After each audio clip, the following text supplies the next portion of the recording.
Welcome to the Success Story Podcast. I'm your host, Scott Clary.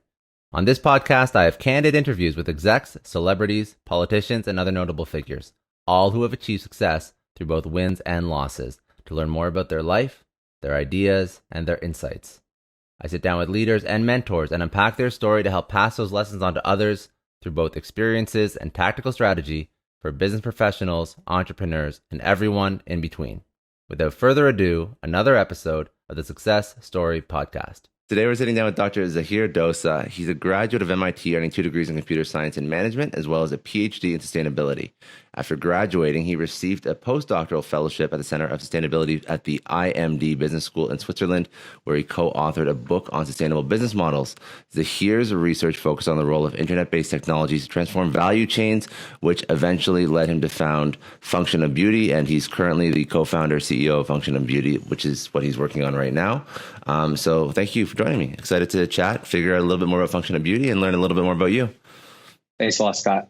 Yeah, so walk us through, very, very brief background, but like that's the website version. Like, what's your story? Yeah, I was always interested in entrepreneurship, but I was also interested in computer science. So I always imagined a world where I'd be able to marry those two.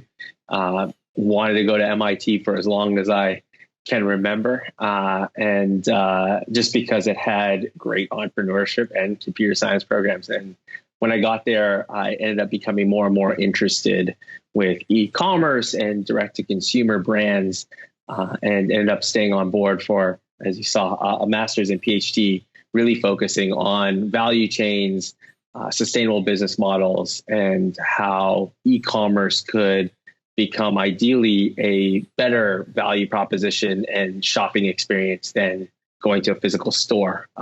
So during the times of COVID-19, that's very true. But I'm actually very, I was thinking about it.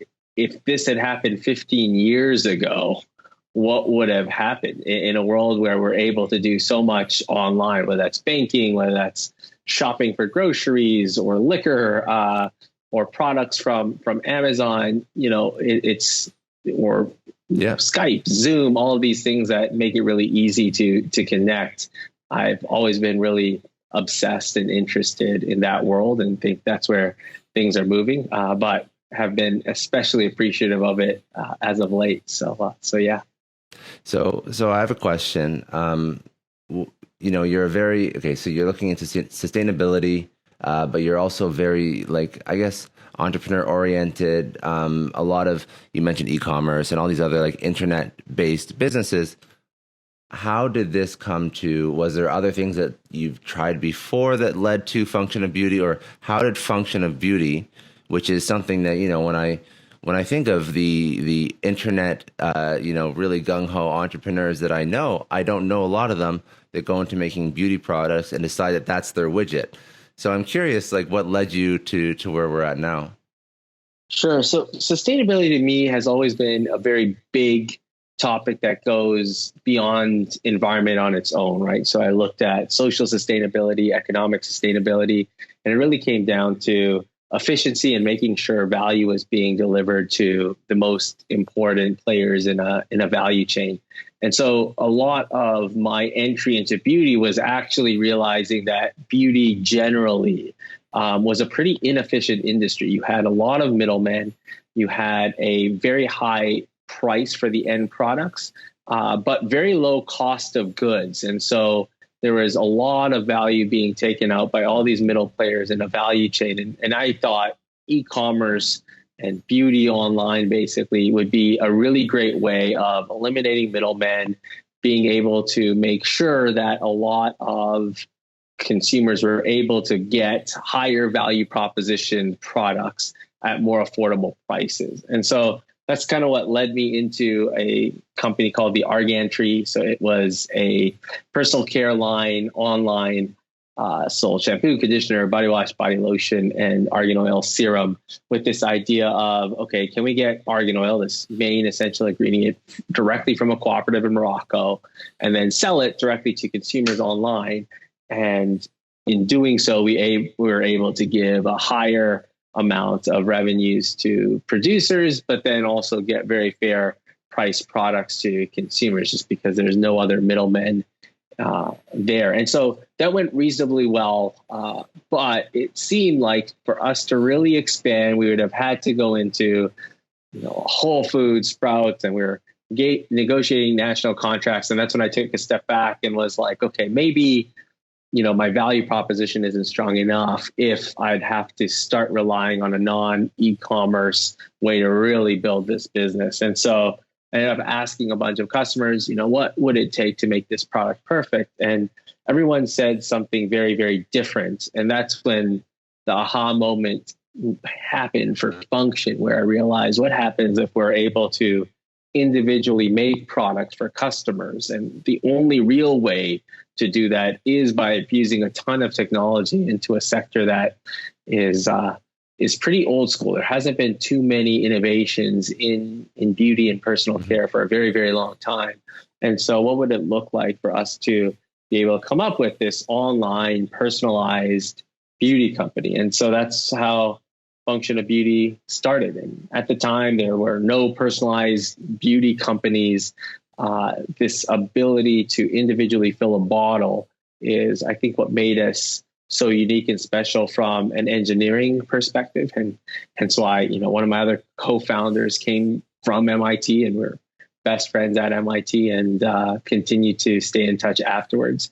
But the other half of it was, how do you actually develop a really strong brand around these products where we're able to celebrate people's uniqueness and individuality for the first time in beauty? And so I, went into it with a shaved head. I now have a very, very long head of hair, as you can see. But it wasn't necessarily hair care that really attracted me personally. But in a world where I saw a huge problem and had the perfect team to actually solve it, it was just too tempting to not do it. And then I suddenly got insanely passionate about beauty, personal care, democratizing beauty, individual ideals of uniqueness, and how to create a really strong brand that's able to create the very best products in the market.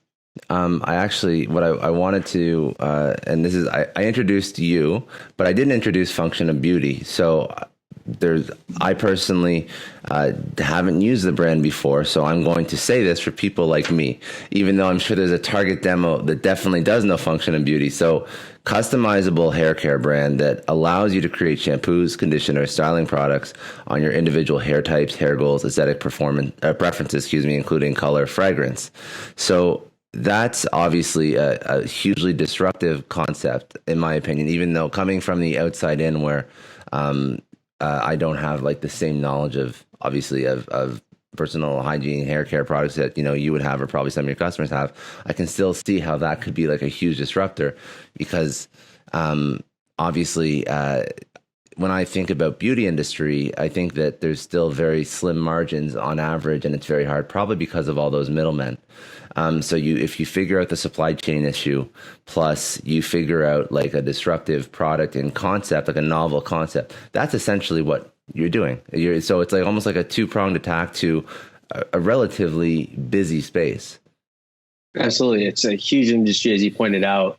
It seems to be a very big problem. We were doing a bunch of just questionnaire studies, et cetera, just to figure out, do we really need to personalize this? And, the average woman will have about 4 hair goals. So imagine going to a shelf and being able to find those specific 4 in a bottle of shampoo, and it doesn't exist, right? You might find a deep conditioning shampoo or a dandruff shampoo, but to get all 4 specific hair goals that you want, and then for your specific hair is, it's impossible to find right now. And so this ability to individually fill a bottle with a unique formulation is super special. We now have the ability to put one of 54 trillion different formulations into a bottle, which is obviously far more than the people on Earth, but it just gives you an idea of just what the actual range of formulations is. And so on the one hand, we're able to get a perfect product to a customer for the first time in this space.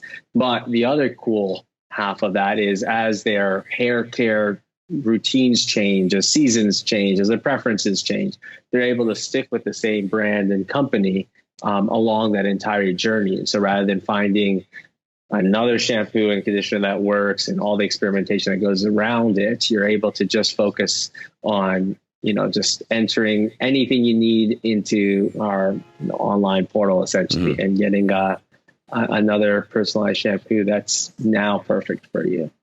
And as an entrepreneur and a founder, like I'm sure there's a reason why most companies don't do this, and the one I can think of is expensive. It's expensive to customize. So is it because that you had this really strong group of individuals that knew how to do it that could sort of alleviate some of those costs when you started? Yeah, exactly. I mean, yeah, I think the one way to lower costs, right, is infusing technology into a problem, right? And so this is the first time that we have MIT engineers, Navy nuclear submarine officers, people from Amazon, a bunch of different industries actually tackling the technology part of the problem. So I think that's the first half. So getting the very perfect set of people to solve the technology of this, to be able to automatically fill a bottle lightning fast and get it directly to a consumer. So I think that's the first half of it is definitely figuring out the operations and whatnot. And then I think the second half is creating a strong brand that people are able to identify with and resonate with, right? It'd be really difficult for an existing shampoo company to suddenly offer this and come across as true, right? Yeah. I think a lot of people would see it as very inauthentic because suddenly like gimmicky for somebody who exactly, and you've been selling these mass-produced shampoos where you bucket people into various categories, and now you're suddenly saying, no, actually, all that's fake, or more likely than not, only that's real for certain people of the population, but for other people of the population, you are unique, you are special, and you deserve your unique formulation. And so I think that's the other half, is how do you create a really strong brand around personalization to not only make it very clear that this is something you need, but also make it something you want. And I think that's where the other half of the brand has really come to life. And so if you go online, I'm obviously very proud of the online flow, since that was originally my baby that I coded up and designed, and now we have many other people that work on it. But this idea of being able to go through a very simple quiz to find out exactly what you need, but then having fun with it. What's the fragrance you want? What's the color of the formulation, since our bottles are transparent? What's the name you want us to put on the bottle? We etch names on bottles just so it's, let's say function of Scott or whatever it may be. Yeah. And I think all of that ended up making us a very social forward brand, where for the first time you're having people snapping pictures of their shampoo and conditioner bottles and posting it on Instagram, which is crazy. But it's unheard of, I'm pretty sure. Yeah, no, but it's like, would you ever do that with Head and Shoulders or Veda, or just pick your brand? Like, you probably would not, unless it did something crazy for your hair. And even then, like, could you really attribute it to, mass produced formulation? And so I think that's what helped us grow this huge social brand in the modern age, and was a brand that we were able to deliver a really awesome promise. So make a crazy promise that, you are unique and we will make you a unique formulation, but then be able to deliver on it very, very effectively. And speak about some of that, like, because I know that like the user generated content, it makes a ton of sense, right? Like, you're having people take pictures, you're posting them on Instagram. Was that done purposefully, or was that done just by accident when you realized that people love the product so much they want to sort of evangelize it? Yeah, I mean, in the earliest days, it felt like magic. We were selling a product. To be any entrepreneur, to come up with an idea and actually sell it, it really, really, really does feel like magic. And I remember I used to get every single order confirmation directly to my email. My co-founder Josh had like a little sound alert associated with it, but it was cool to see people purchase it. And then suddenly we started seeing people taking pictures of it and posting it. And this is the age where Instagram was very, very young. And so it was mainly on Facebook that people were posting it. But, based on that learning, we realized what we had, and we actually ended up rebranding it. So if you look at very early pictures, you'll see, muted spa colors, this very salon-esque brand. But what we saw was there's a slight disconnect between that visual identity system that we created and what our actual customers were loving most about it. And we realized, on the one hand, we do want to be considered, we do want to be effective, but on the other, we want to be loud, fun, and personable as well. And so now you can see the fragrances we've come out with all have fun puns. We have very bright and loud colors. We ended up increasing the size of people's names on bottles.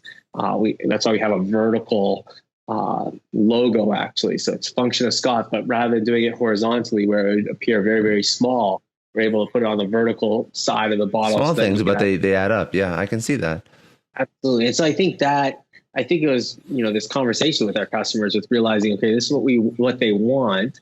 We are the one brand that caters exactly to what customers want. So how do we keep going down that direction? And I think that's how we ended up, having the social following that we currently have and the super high engagement. So in hair care, we are, I think it's about 3 times greater engagement than the next hair care company of any size in terms of engagement. But, you can look at the big online D2C players and we'll always be in the top 3 in terms of engagement. And, many of them are bigger than us, but we are quickly growing as you can see. And that's another reason to obviously be proud to hang our hat on. No, I think that there's a lot of lessons. I always love speaking to people that disrupt industries, and I think that it's safe to say I don't like to throw that word around loosely because disruption is a word that's used quite often now. But I think that you can safely say that what you're doing is very much disrupting an industry. So I think that congratulations, that's very impressive. The way that you've thought it through and the way that you've iterated and the way you've built it out, I think it's very impressive. And speaking through it now, a lot of it does make sense, like the end result. Because when I first looked you up when we were setting this up, I saw 630K people on Instagram. I'm like, what? Who cares about a hair product? Like, in all seriousness, that's exactly what went through my mind. But that's like, when you ask a question like that, that's a great opportunity to disrupt. When you have like, who cares about a hair product? I guess then the entrepreneur's like, well, nobody. So how do I make them care? And I think that's kind of what you're tapping into. Now, do you think, I don't think there's a ton of people that are disrupting hair care in particular yet, outside of, what you're doing. I think it's a very legacy industry. But what are some of the lessons that you think, I guess, industries could learn or entrepreneurs could learn that could be repeatable from your successes that they could apply to other industries that they're knowledgeable about that would help them? Because you mentioned a few, but I'd still, if you have some ideas like industry agnostic lessons they can pull out of it that they can go in and disrupt whatever they're in right now. Yeah, sure. So I think the first is actually something I learned. Bill Gates at some point came to speak at MIT, and there was a few students that received a scholarship, and I was one of them. And so we actually got to talk to Bill Gates separately in a side room before everything had started. And I remember someone asked him the question, yeah, you did Microsoft and all of that, but what's the biggest lesson you would give to any of us if we're thinking about starting a company? And he had an interesting insight. It was basically that if you look at success rates, it's almost of entrepreneurs or of companies, it's almost independent of the size of the problem. And so, whether you're going to start a mom and pop restaurant or a huge software company, you're going to have actually similar rates of success and failure. And so, the first big lesson I learned from that was just solve the biggest problem in an industry. If your likelihood of success or failure is the same, no matter what size of the problem, just make sure that you're solving a problem that's big enough to keep you motivated, and then obviously have a huge tailwind of impacts that you're able to double down on. So I think that's the very first lesson I would give. When it came to functional beauty, I thought personalized beauty was the biggest problem in this industry. All you had seen in the last 30 years was either here's a new cool ingredient or here's a new pretty person that's going to support and evangelize a product. But, no one's beauty lasts forever, and those role models change. And similarly, there's always going to be a new and latest ingredient, but there wasn't any real innovation. And so I thought, in a world where there was no innovation in the sector, what is the very biggest problem that consumers are facing? And so I think that's the first lesson I would give, or at least first lesson I learned that seems reproducible, is focus on the biggest problem in the industry that you're really interested in, because all other things are going to be equal. And it's, I've been doing this for 5.5 years. If I had focused too small, and originally I had, the argan tree was cool, but again, it was some slight disruption, nothing too crazy. And in fact, you're right, I don't think it would be disruptive at all. And so it wasn't a big enough problem for me to actually rally people around or really focus on it and make big. And so I think that's the first lesson that I learned with functional beauty. It's a good lesson. Second, thank you. The second big lesson that I'd like to share, and I guess have done so repeatedly, is just do it with the best team in the world. I think it's become an insanely competitive world, and the more globalized we make it, the more entrants there are going to be in any single industry. So even if you come up with the best solution, if you don't have the very best team working on it, then there is going to be someone else that does it better, does it bigger, et cetera. And I think that's what, we did really, really well. I think if you looked at me, Josh, and he, and the 3 co-founders, and then all the supporting cast we built around us, I think we are the very best people in the world to start an online personalized beauty company, or even an online beauty company, even if it wasn't personalized. And, it's a testament. Today, we are the biggest online hair care company in North America, probably the world, depending on how you measure it. And that's personalized or not. And even within our own sector, there's a lot of small copycats and competitors that have come around. But I can honestly say we have the very best team, and I'm not worried at all about them. And so as a result of that, they're able to help build this vision of personalized beauty or whatnot. But we're always able to stay at the forefront and remain the pioneer and remain the biggest by far, just because we have the very best team working on the problem. And so I think that's the second piece of the puzzle, is make sure you solve the biggest problem, but with the very best team. One thing that you mentioned that I really appreciate you mentioning is when you first went, and by the way, thank you. That was also a good point. I didn't mean to brush over that. It was also a good point. Is I had something on my mind, and I sometimes jump into the thought too quickly. So you mentioned that when you first were going into beauty, it wasn't it wasn't a passion of yours. And I'm going somewhere with this. But then over the course of building up the business, you became very passionate about it. Now I think that, and I want your opinion on this, because I think a lot of entrepreneurs just jump into something that they're passionate about, and it may not work out the way they want, and then they get disheartened and they give up or whatnot. Now you understood how to solve a problem agnostically of what an industry was. You knew what your core values and your strengths were, and you applied that to something, and it started working, and you started building a passion. So can you speak to what is an important driver, or what is an important metric to measure yourself by when you're starting something that may not always be in an industry that you are incredibly passionate about, but there is an awesome opportunity for you to succeed? Because I think that was a really good point, and I want to sort of highlight that. Yeah, so I think, some people are drawn to industries, others are drawn to the actual solutions that come from it. And so I think you could be one of 2 people, right? So I could have easily been very passionate about hair care and probably had a very, very similar success path, I would actually argue. So I think that's one. And I think those people end up really focusing on industry. So all their ideas will happen within this one industry that they're super passionate about. I think the other side of people are people who are very, very passionate about problem solving and then very passionate about very specific things that could apply to any industry. So I am extremely passionate about e-commerce. I'm extremely passionate about direct to consumer. I'm extremely passionate about brand and product, something you can feel, something you can touch.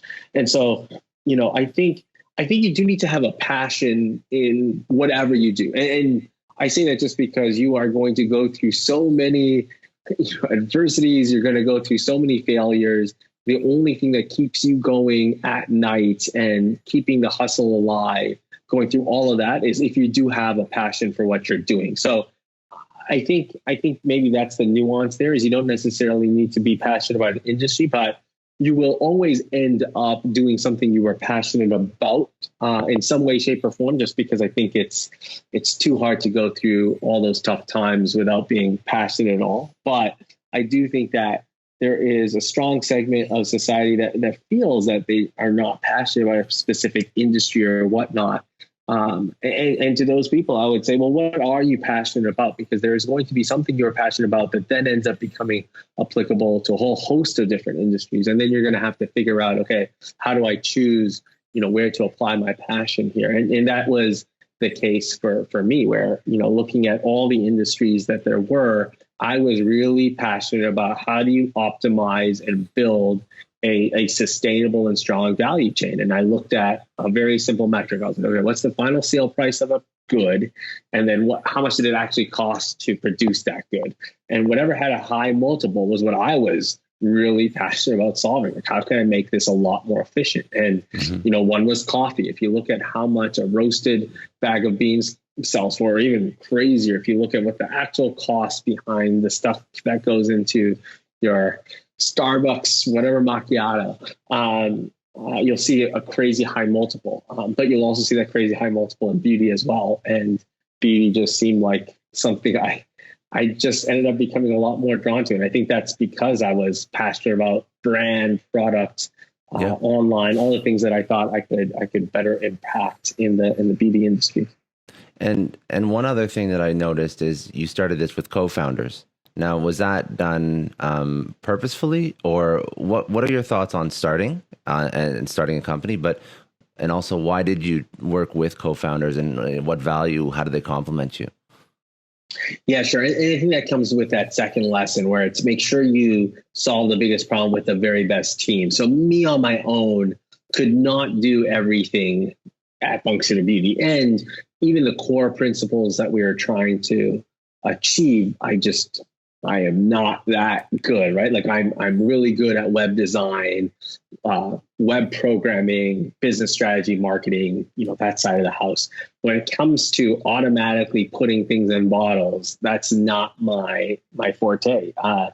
Operations and figuring out how do you create, various lines to be able to actually automatically fill bottles, package them, etc. Like, that's not my forte. But I knew that the automatic fulfillment of this promise was necessary. Otherwise, we'd never achieve the scale to make, any news headwinds or any big splash in the industry. And that's where I chose Josh. Where Josh was one of my best friends from MIT, but he is phenomenal at that. When it comes to this intersection between, automation, engineering, and then operations, there's no one better in the world than Joshua Majeski. And so he was essential. And I told my plan, he laughed about it for the first bit and then thought about it and, was like, okay, this sounds like actually a really good idea. Let's do it. And then the other person was Ian. At the end of the day, I could sell a product, Josh could automatically fill it, but how the heck do we know what to fill each product with?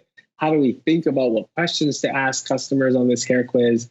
And that's where Ian came in. She is a best-in-class formulation chemist and someone who instantaneously got the idea and value proposition. So now if I interview formulation chemists, they get it. They've seen Function of Beauty. They understand how it all works. When we first started, there's no personalized beauty, anything, no personalized skincare, no personalized hair care, whatever it may be. And so to have a co-founder who truly understood, here's the value proposition, and then here's how I'm actually going to achieve it from a formulation standpoint was critical. And so I don't think we could have started Function of Beauty with two of us, much less one of us. And so I think that's the first big thing, is making sure you really do have the very best team. I do think that there's a third lesson that I learned along the way, and I learned this the hard way, which was, it's in a book called Scaling Up. And one of the interesting things they say is, for the first few years, I don't know, let's say 2 to 3 years of a company, the company focuses a lot more on growth than it should, and a lot less on people than it should. And so basically you're really focusing on growth for the first 2 to 3 years, when in fact you should really be focused on people. And I realized the second I started focusing on people, suddenly you had this exponential increase in the growth of Function. And so I think the early lesson is, invest in people and growth will follow, versus the other way around. I think the second half of that lesson, though, is you flip it after this initial 2 to 3 year mark, where you end up focusing a lot more on people for the second half of what you'd call a startup, when what you should be focusing on is growth. And that I think I learned a little bit quicker. And it's really easy to get caught up, because you'll end up having cultural issues at your company. You really want to build a strong culture, and you'll let any little thing get to you, but you'll be so focused on hiring the right people, or even just getting the best people, or the people within your company to mobilize or whatnot, when you really do need to be focused on how do you grow the heck out of this thing. And I had to end up having to make some personnel changes, just because it was like people were just not able to grow this company the way it should in the last couple of years. And as a result, we've been able to triple every year since then, which is especially hard when you've reached a certain size. I mean, you're talking about the biggest online hair care company that's doubling or tripling in size every single year. That's not an easy feat, but that is where the focus area has to be. And it's interesting. The second you start focusing on growth, the people just come.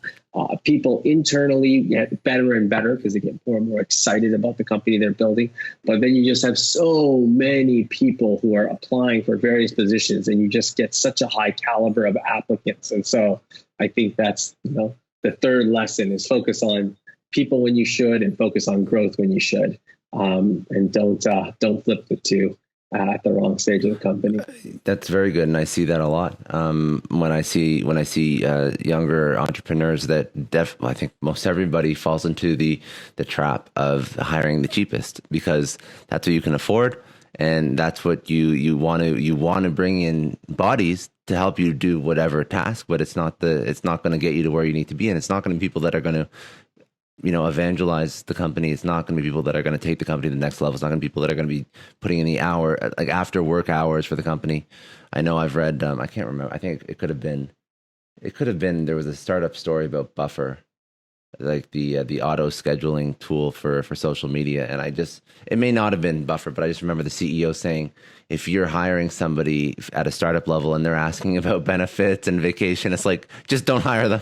And it's goodness, because I get it. Some people need that, and a lot of people need that, and not all the standard benefits and the vacation and the 37.5-hour week. That's really good. That's how we keep work-life balance. But at the same time, there's a lot of really crazy people that will go into a startup and just give it their all, and they'll come out on top. And that's kind of like that person you need, like that person that isn't concerned with like the small things. It's almost like, it's like an entrepreneur that isn't the CEO within a company. So I guess entrepreneur, or whatever you want to call it, but that's a really good lesson. I don't think a lot of people learn that until much later, after they failed or whatnot. So that's really, really good. No, I completely agree. Yeah. What's next for Function of Beauty? You're growing at 3x year over year. That's pretty impressive. It seems silly to ask what's next. You're gonna be like, well, keep growing. But is there anything in particular that you're trying to achieve as you keep going? Yeah. So the answer is keep growing, but there are 4 different ways that we really see growth, right? And why grow? That's always a big question. But for us, we thought that personalization deserved to be a norm in this industry, not a niche. And so if we do not keep growing, keep succeeding, then personalization will be known as just a niche or even a failure in this industry, right? We have a ton of eyes looking at us to see, okay, how big is this thing really? How big is online and how big is personalized beauty? And so to us, the four different areas that we think we want to continue growing to demonstrate that, one is a category expansion, right? So how do we think about beauty in general, right? Like we ended up starting with personalized hair care, but we never really decided that, functional beauty should just be about hair. Right? It's called functional beauty for a reason. So I think category expansion is one big area of growth. So you can imagine other categories, whether it's body, skin, whatever else, are things that we're actively looking at. The second is geographical. So how can we sell to more and more markets? We're now in about 45 countries, and that number keeps increasing. So obviously started with the US, quickly added Canada, and then the UK and Australia. But we decided, hey, look, we had so much demand from all these other countries. We found an easy way to unlock it. How do we make sure that we are able to deliver this brand proposition across the world, not just in some small corner of it? So I think that's the second big area, is international. The third area is the channel, right? So right now we are just online on our website, but there are ways that you could mix that with in person. So whether that's working with salons, whether that's, trying to figure out doing our own stores or whatever it may be. But, how do we get people to experience and interact with the brand more than just on functionofbeauty.com? So I think that's the third area. And the fourth is, how do we leverage this model, this personalization platform, to other players? So can we help other industries out? Can we end up becoming a resource? Can we help people manufacture and fulfill personalized products in non-competing industries? And so I think that's the fourth, is how do we actually grow the actual idea of personalization in this platform?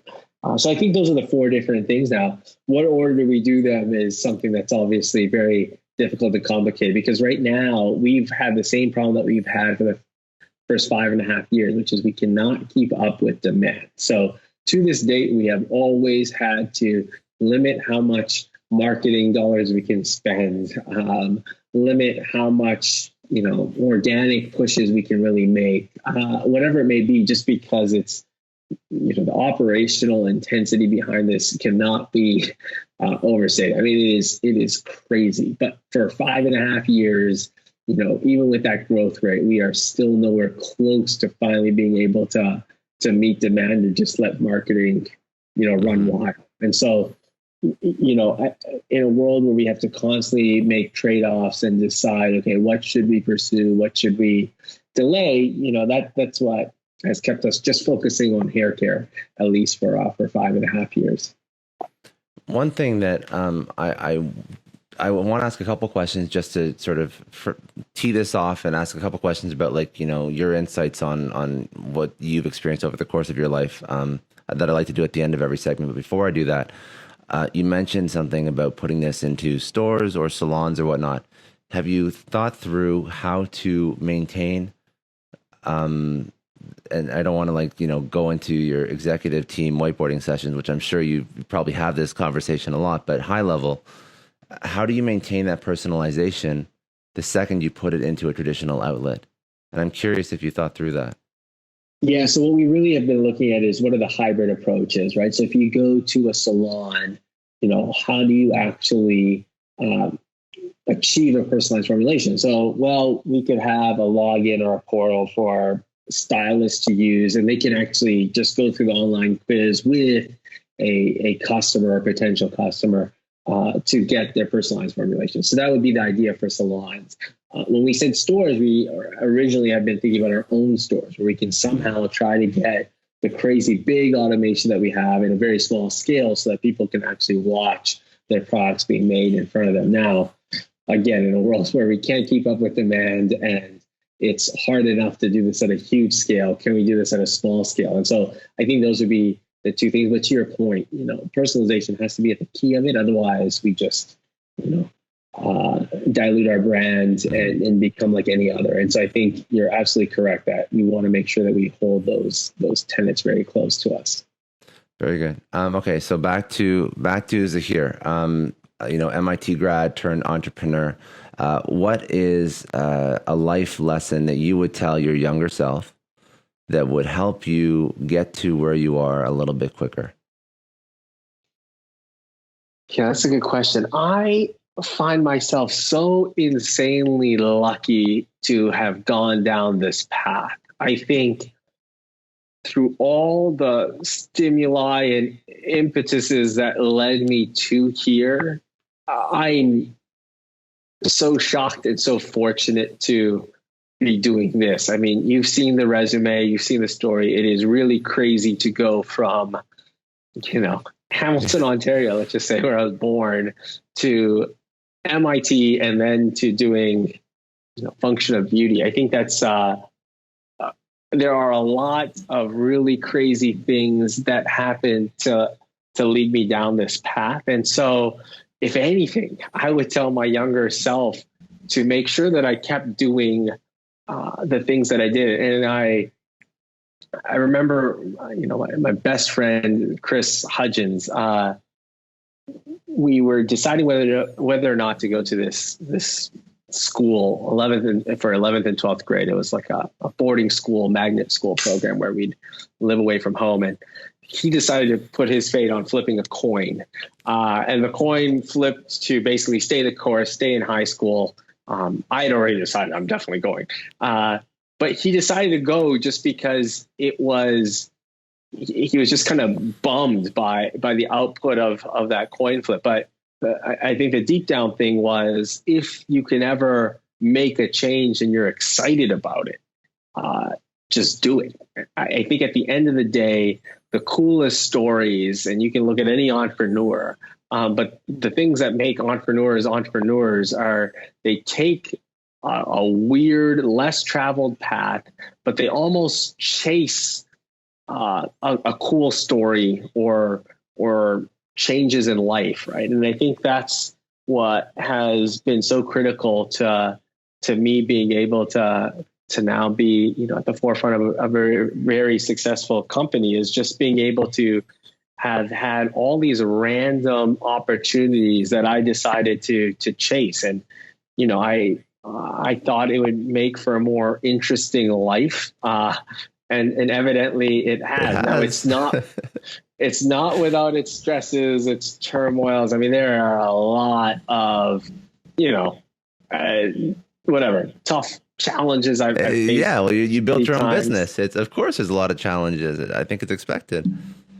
Yeah, and it's I don't think people think about the mental toil that goes into it enough, or the interpersonal or personal challenges. Just it's hard to have a steady, strong relationship during it. It's hard to not lose your mind and lose your cool while doing it all. And so it is much easier and arguably much more convenient to just follow a more traditional path. And in fact, I tell everyone, do not do a startup. Never do a startup.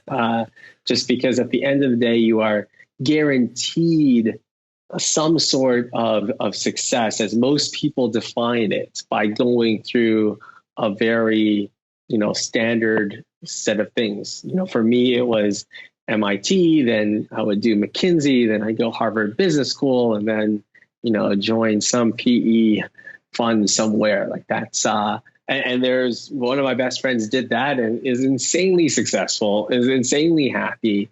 And it's hard to not do that and then throw it, all in a high risk move, where the benefits are huge, but if you look at the cost and even look at the expected value, it's with all the risk. I mean, it's pretty low. And so I basically tell everyone, do not do a startup. And I think the people that don't listen to me are the ones that are so hell bent on chasing this path that eventually I ended up venturing on myself, or are so passionate about an idea that they couldn't live with themselves without doing. And so those are the people that end up becoming entrepreneurs. But, you would have to fight me repeatedly to keep doing your idea if you kept asking for my input, because I would always tell everybody, just Don't do a startup. Don't do a startup. But yeah, it's the people that don't listen to me that would end up probably being, very, very successful. But don't tell them that. Otherwise, everyone will just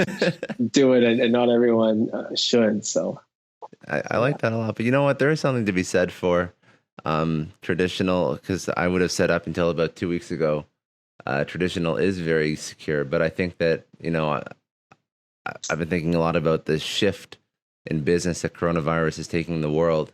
And I think that, maybe going full-fledged into a startup is still going to be the same level of stress as it was pre-corona. But I think that being able to diversify and expand and grow should be top of mind outside your immediate reality for people, because, these traditional industries, now we've seen they have no cash flow to pay people past.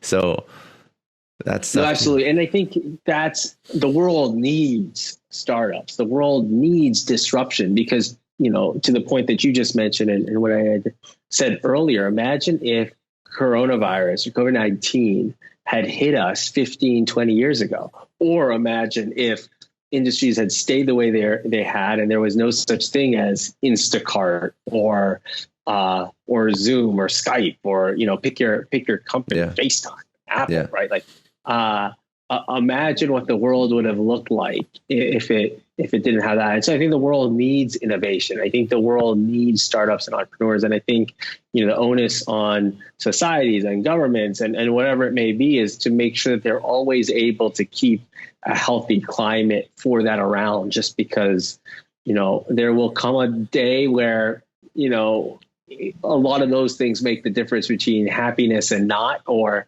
survival and failure. And that's not to say there's a lot of startups that haven't been able to weather this storm, right? And so it's, it is insanely risky. And a lot of startups don't have, there's a lot of big conglomerates that just sucked in Q1 and will probably suck in Q2 as well, but they have billions and billions of dollars of cash to weather the storm.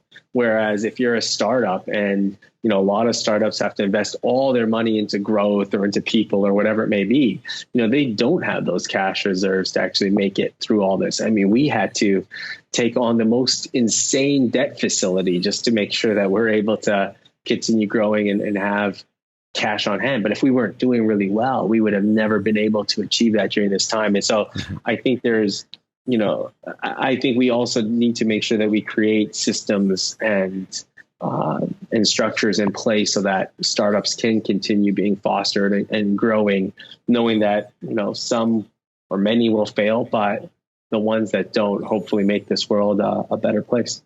Very good. Last question for you is, where do you go to learn and grow? So some books that are great, people, podcasts, audibles. What are your go-to things that people can latch onto? Yes, I think there's a lot of cool management books, and I'm actually not even going to say a single one, just because I think I don't want to bias people, and I've not read enough to actually recommend any. But I think sometimes it's great to hear the stories of entrepreneurs going through tough times or succeeding. I actually think the biggest growth for me has been twofold. One has been in executive coaching. I have become a much, much, much better leader through that. I would not be half the CEO I am today if it wasn't for executive coaching. So I think that's the first biggest thing that I would say. Beyond any books or anything like that, I think the best advice is advice that is personalized to you. Like, here's the situation, how can you do better? How should you focus on your strengths, be okay with these weaknesses, or get people to cover those? So I think that's the very first set of advice. And as a result of executive coaching, I mean, I've learned tremendously. I've learned, anything that I'm spending hours doing on a regular basis, I should hire people for. How do I take a step back and make sure we're focusing on the biggest problems? How am I making, the best decisions and making decisions to not do things? There's countless examples I can go through to how executive coaching has helped. So I think that's one. And the second is actually along those lines, which is therapy. I think personal therapy is insanely critical and important. Going through startups, and there's a lot of founders, especially in Y Combinator. One of my favorite partners there is a guy named Dalton Caldwell. And I remember asking him, what's the toughest thing about startups? And he's like, it's the mental game. It is such a tough mental game. And I cannot echo that enough. And so I think that's the second half is, if you're able to have a personal therapist and see them once a week, once every 2 weeks, whatever it may be, I see mine weekly. And sometimes there are issues, sometimes there's no issues, but just having that cadence of making sure that I'm able to, hash out my issues. And some people meditate, some people do things on their own as well. And so that's great. But for me, just being able to have that cadence and make sure that I'm able to stay in this whole space from a mental perspective is insanely critical. And so I think that's the second half that I would say. So yeah, it's executive coaching and a personal therapist would be my two. I think those are good. Yeah. No, the mentorship is huge, and the bespoke mentorship, I'm sure, can be very, very helpful. And then keep your mind right, because everything you're saying is very much in line with other entrepreneurs that I've worked with. And it's tough. It's a tough game. It's a long game. So you gotta find some way to stay sane in the best way possible. So good. Is there anything before we wrap up? Is there anything that we didn't cover that you wanted to chat about, or? No, I think that's it. Just whatever people pursue, whether that's entrepreneurship or whatever, don't forget to have fun with it. Otherwise, what's the point of it all? So yeah. Good. How do people get in touch with you? What's the website for Function of Beauty? Where do they reach out? Yeah, sure. Function of Beauty is just functionofbeauty.com. The Google SEO game is good enough to where if you start spelling out function, you'll probably find us. So good. Good. Very good. All right. That's it, man. I appreciate the chat. That was really, really good. No, thanks a lot. I appreciate it, Scott. That's all for today. Thanks again for joining me on another episode of the Success Story Podcast. You can download or stream this podcast wherever podcasts are available, including iTunes, Spotify, Google, Stitcher, iHeartRadio, and many others. You can also watch this podcast on YouTube. If you haven't already, please subscribe and share this podcast with your friends, family, coworkers, and peers. Please leave us a rating on iTunes. It takes about 30 seconds, as it allows other people to find our podcast and lets our amazing guests reach even more people with their message. And remember, any rating is fine as long as it contains 5 stars. I'm Scott Clary from the Success Story Podcast, signing off.